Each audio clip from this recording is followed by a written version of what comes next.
When it comes to training, many of us pour our blood, sweat, and tears into it. Results are easy in the beginning stages, but as you begin to level up, results become harder and harder to come by, whether it's strength or physique related. And if any of you guys are like me, you're gonna ask yourself, what am I doing wrong? In today's video, I'll be explaining 3 possible problems that you guys are experiencing that's preventing you from achieving the results that you want to achieve. Let's dive in. The first problem we're going to be talking about today is doing way too much. And honestly, I might be preaching to the choir with this one.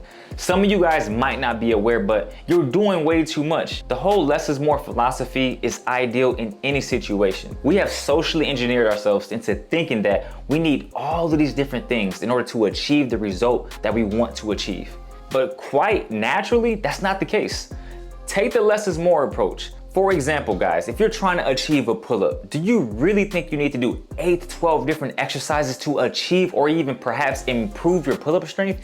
You don't need that many exercises. Keep it simple, keep it moving. That's my whole philosophy. In the old days, I was doing like 8 to 12 exercises because I felt like my back wasn't getting strong enough. But instead of just doing all these different exercises, maybe just do like 4 or 5 sets of pull-ups, then like 2 or 3 accessory exercises to help complement your back strength. Pull-ups, that's your main course, right? Then you may have some horizontal pulling like Australian pull-ups, barbell row, dumbbell row, some type of horizontal pulling motion to help complement your back workout to improve your pulling strength. We have to really deprogram our mindsets into thinking that we need all of these different things to achieve the result. And that took some unpeeling for me. Just thinking like, okay, maybe Spence, just do 3 to 4 exercises to achieve this, rather than do so many different exercises that keeps me at the gym for an hour or 2. Keep it short, keep it simple, keep it moving. So I recommend for you guys to take the less is more approach when it comes to building strength, unlocking skills, especially in calisthenics, because to a degree, strength is a technique. So in order to improve that technique, which is going to improve your strength, focus on less is more. For example, if I'm focusing on planche is going to be my bread and butter. Then I might do some complementary exercises on top of that, but not making the same mistake I used to do where I'm doing 8 to 10 different exercises in one sitting, and I might even work out later in the day. That conditioned my body really well, but was I adding strength long term? No. To be perfectly honest with you guys, I wasn't acquiring any new level of strength. I stayed the same, man. I'm just like, what am I doing wrong? Less is more. I wasn't applying that. And then guys, focus on the smaller details. What I mean by smaller details is focus on those smaller muscles.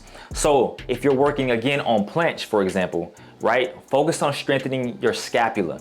You might not think scapula plays a role in some of these skills in calisthenics, but they play an extremely pivotal role. And whether you do calisthenics, weightlifting, CrossFit, focusing on strengthening those smaller muscles is gonna help tremendously with preventing the risk of injury. And one of my more recent videos, I talked about the importance of strengthening external shoulder rotation. Focus on the smaller muscle groups, guys, so then that way as you're progressing through the level tree, let's say, you're gonna reduce the risk of you having an injury because those smaller muscles are strong. And keep in mind, this is gonna help scale up your progress. Remember, less is more, strength is a technique, so we gotta make sure we work on the appropriate movement patterns, whether it's a pull-up, push-up, planche, handstand, deadlifts, bench press, whatever it is, strength is a technique to a degree. So understand that, less is more. Let's jump into number 2, and that's the importance of nutrition. Now, I know most of us understand the importance of nutrition, macros, making sure we're getting enough calories, but what a lot of people fail to understand is, say for example, you wanna lose weight. Quite naturally, it's gonna come to mind that, hey, if I reduce the amount of calories that I burn in a day, I'm gonna lose weight, but it's quite the contrary. For example, if I wanna lose weight, let's say I'm 185 pounds, and I wanna drop from 185 to 180. I wanna lose 5 pounds in a matter of, let's say, a month or 2. Reducing your calories sounds like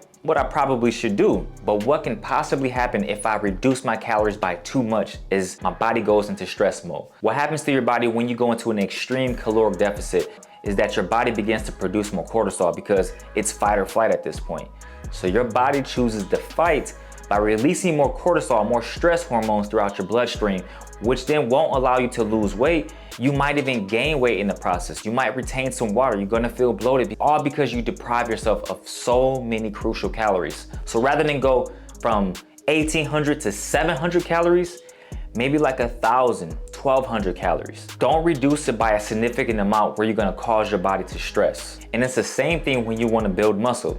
Don't consume a significant amount of calories where your BMR is 1800, where you're going like 3,500 calories. I always recommend to my clients, rather than starve yourself, because you're gonna lose weight, but you're gonna reach a point where your body's gonna have more cortisol circulating throughout, and it's gonna cause you to retain water, become more bloated, and you're gonna find it harder to lose weight and see the results that you wanna see. Some of you guys may wanna gain weight. Don't consume a significant amount of calories, because ultimately if you consume too many calories, then that will potentially lead to you having more fat. And if you're anything like me, where you don't wanna lose weight, but you don't really wanna gain like that, you just wanna maintain and perhaps improve your strength, eat enough calories where you're not depriving yourself. For a while, guys, I was consuming like 16, sometimes 1,400 calories on days that I train, and I really wouldn't lose weight, because on some days, guys, I was consuming like 1,800 calories. Now, I should consume more, but in my thinking, I'm like, oh, I don't wanna gain too much where it gets tougher to train my skills.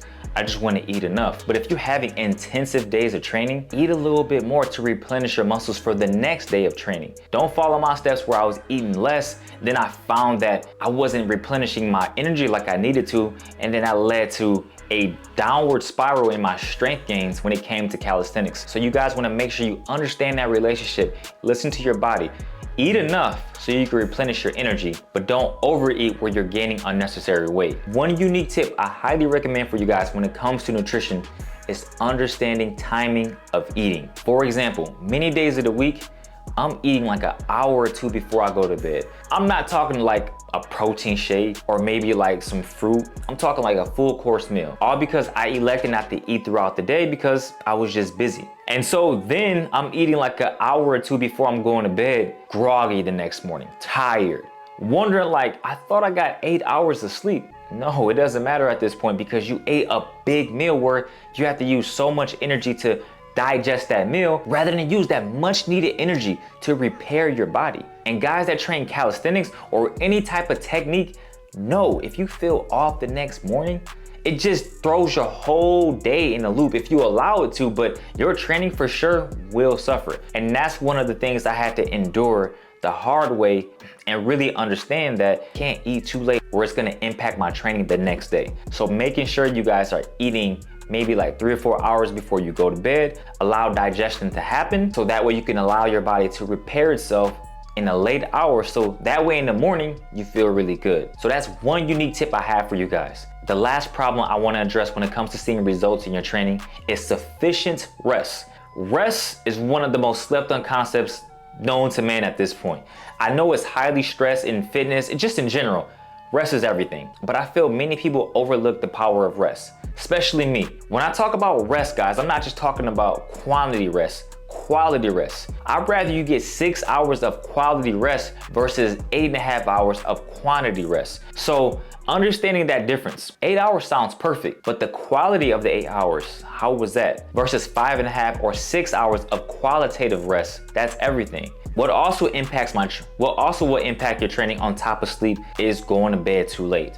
If you're going to bed 1, 2, 3 in the morning, waking up 10, 11, 12, I'm gonna tell you guys, I don't know if it's just me, but I feel like crap the next day. I don't know what it is. I just feel like I don't have the same strength versus if I went to bed like around 10:30, no later than 11, waking up around 7:30, 8, I feel great. I don't know what it is. I always preach that to people, that pay attention to what time you're going to sleep. Keep like a sleep journal, practice it. Maybe go to bed for like the first 3 days, like at 2 in the morning, wake up at 10. Then the next couple of days, you go to bed at 10:30 and you wake up at 6:30, 7:30. Pay attention to how you feel the next day. I wouldn't be surprised if the people that are going to bed earlier feel more energized, feel stronger. Some people naturally are just night owls where they can just go to bed so late. But I know for me and other people that I have talked to, going to bed too late and waking up, let's say 9 or 10 a.m., you don't feel the best. And I've actually tested that myself. When I was going to bed earlier and waking up, let's say around 7:30, 8, I felt like I was a whole lot stronger versus going to bed like around 2 or 2:30, waking up around 9:30.